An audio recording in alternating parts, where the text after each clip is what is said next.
wada xaajood iyo falanqayn dheer kadib waxaa lagu heshiiyey qodobada soo socda. kow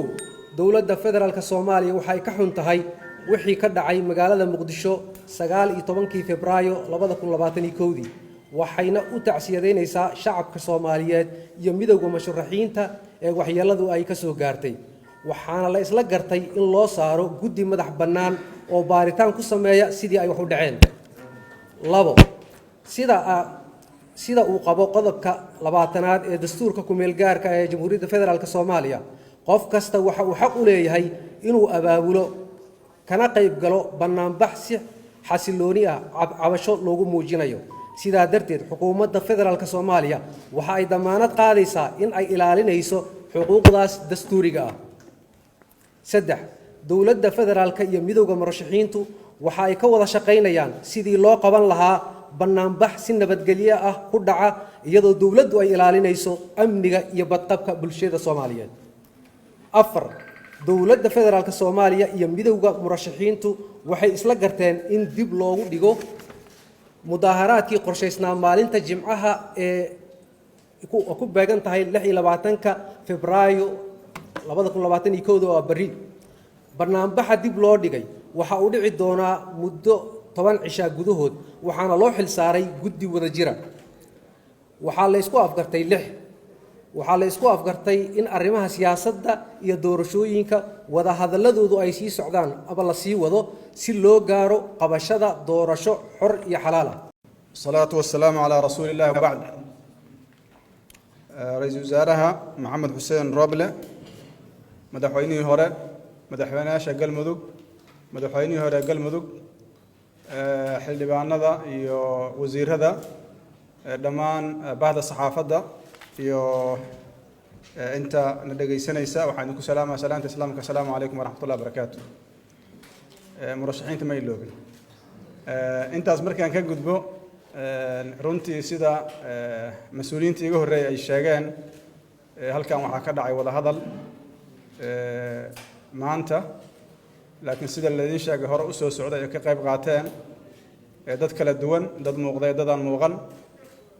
marka hore waxaan rabaa inaan u mahad celiyo dadkaas ka soo shaqeeyay wada hadalkan waqtiga soo socday maxay ahayd kuna soo gabagaboobay bayaanka la akhriyay oo aad wada maqlayseen. intaas markaan ka gudbo aniga waxaan isleeyahay waa tilaab fiican hore loo qaaday bani aadamku inuu kala ra'yi duwanaado waa shay dabiici ah laakiin muhiim waxa ah inuu wada hadli karo xalna ka gaari karo waxa uu isku hayo waxaan isku hayna waa dowladnimadana waxa asaas u ah wada hadal iyo sharci labadaas asaas wixii maanta meesha ka dhacay iyo wanaagii iyo wada hadalkii horay ayaa madaxdii iga horeysana uga faallootay uga warantay howl aad iyo aad u wanaagsan ayaa maanta meeshan ka qabsoontay howl bilow ah ayay ahayd laakiin howl bilow uma ekayn runtii howl oo meel fiican soo gaartay ayuu akaad meel fiican ayayna soo gaartay inaha la sheegayna waa dhiman yihiin oo waa la sii wadi doonaa waa la sii dhammaystiri doonaa haddii alla yiraahdo waxaan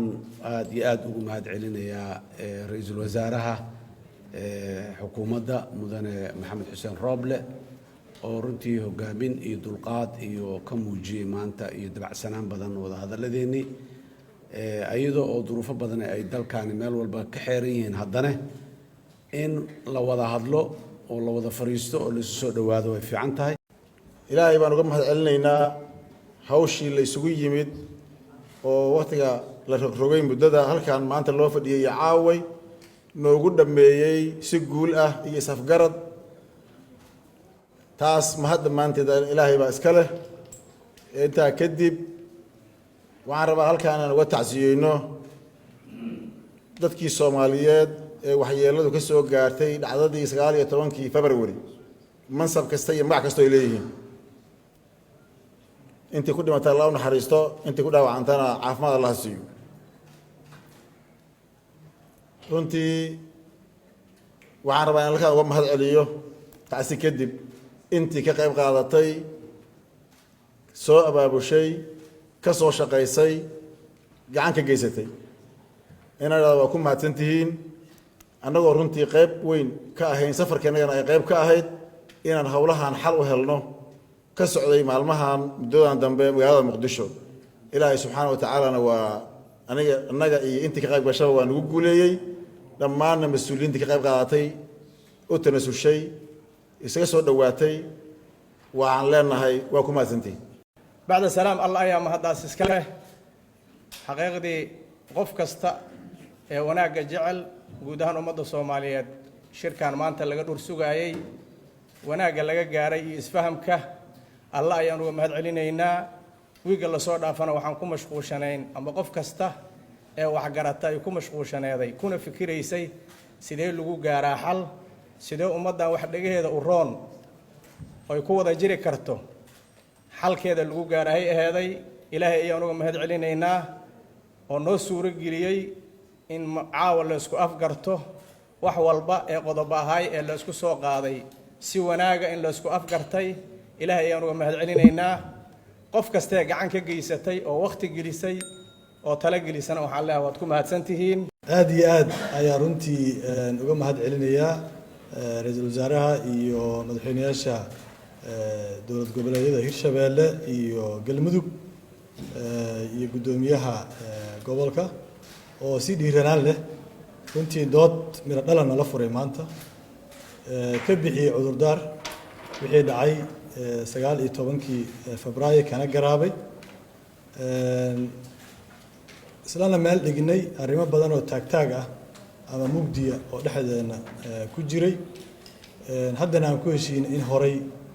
loo dhaqaaqo oo loo socdo runtii 19 Febraayo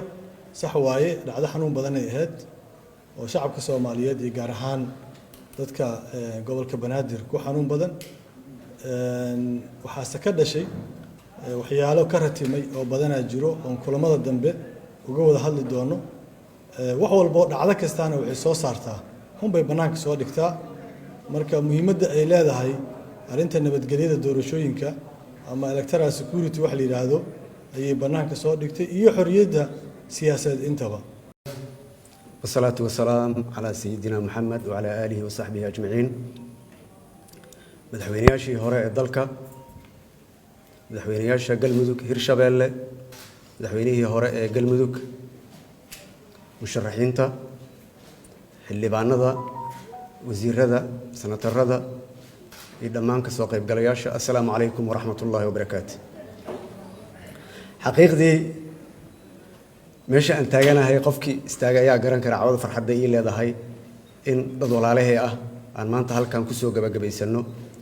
heshiis is-afgarad ah oo aan soo gudbinay statementigiisa waxaan rabaa halkan inaan uga mahad celiyo madaxweynaha jamhuuriyadda federaalka Soomaaliya mudane Maxamed Cabdullaahi Farmaajo oo runtii igu garab istaagay ina soo jeediyay hawshan baaxad leh oo culus inaan guto sida ugu wanaagsan waxaan rabaa sidoo kale inaan u mahad celiyo farsamayaqaanadii sancadeydii hawshan soo fududeeyay oo qayb weyn ka soo qaatay labadii isbuuc ee ugu dambeysay isbuucii barkii ugu dambeysay ay isugu jiraan xildhibaano iyo senatoro shacabka Soomaaliyeed waxaan leeyahay waa idin maqanahay nagu seexda waa noo muhiim amniga dalka waa noo muhiim xorriyatul qowlka waa noo muhiim inaan dhammaanteen ku noolaano nolol wanaagsan oo mustaqbal fiican leh mudaharaad nabadeed waa waajib dastuuri ah oo qof kasto oo Soomaali ah uu xaq u leeyahay waxa iyadana waajib ah in cid marka mas'uulka ka ah lagala shaqeeyo sidii ay ugu dhici lahayd si amni ah oo wanaagsan dibna uu naga soo wada gaarin insha Allah sida statementiga ama warmurtiyeedka ku qorneed waa isku afgaranay wixii dhammaan halkaas ku qornaa insha Allah Ilaahay subhanahu wa ta'ala waxaan ka barayaa inuu si wanaagsan inoogu dhameeyo inta dhimanna insha Allah aan dhaxdu xirno shacabka Soomaaliyeed waxaan ka codsanayaa in ay nagu garab istaagaan sidii aan doorashadan u dhammayn lahayn nooguna dhammaan lahayd si xor iyo xalaal ah. waan ogahay habeenadan waad murugaysneedeen insha allah ilaahayna uu naga saaray caawa murugadii waxaan rajaynaynaa inaan farxad ku sii dhammaysanno inta nooga hartay. doorasho waa waajib wayna naga go'an tahay dhammaanteen insha allah way noo qabsoomaysaa. inta dhimanna waxaan rajaynayaa walaalahay musharaxiinta walaalahay dowlad goboleedyada inta naga maqan dhammaan inaan gacmaha isqabsanno oo aan fududayno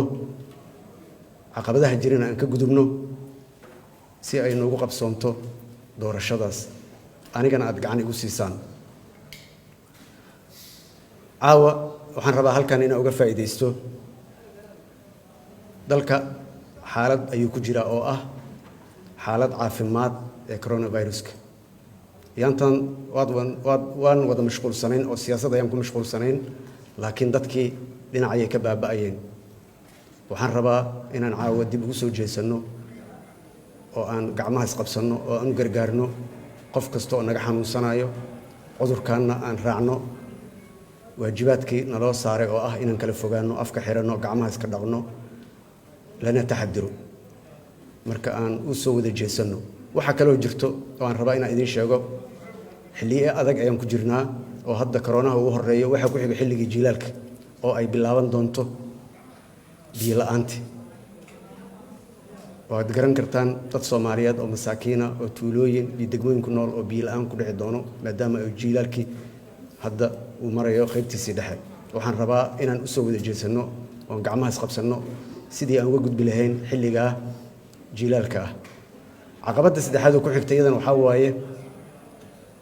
xilligii daadadka ayaa ku xigo oo iyadana u baahan inaan hadda iska kaashanno dhaqaalo u sii dhiganno fatahadahaas aan ka hortagno hadduu ilaahay subxaanahu wa tacaala noo idmo. waa mahadsantihiin idinkana waxaa idin leeyahay habeen wanaagsan.